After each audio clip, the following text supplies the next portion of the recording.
2 সপ্তাহ আসছি আফ্রিকার আইভরি কোস্টে, এখনও বাংলাদেশের মসুরির ডাল খেতে পাইনি। আজ মামা বাগিনা মসুরির ডালের খোঁজে।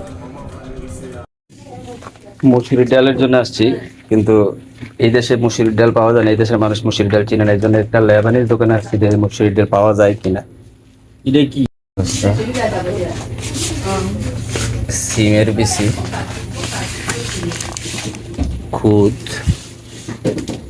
এগুলা কি মামা? ভুসি ভুসি ভুসি, আর গরুরে খাওয়াই তো। মটর, সিমের বিচি, এগুলা কি?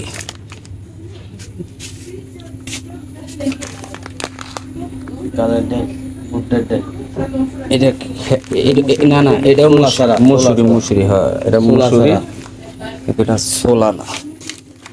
এই তো মুসুরি পাওয়া গেছে আপনার 1 কেজির প্যাকেট না, 2000 মানে বাংলাদেশি টাকায় 400 টাকা কেজি, কমই।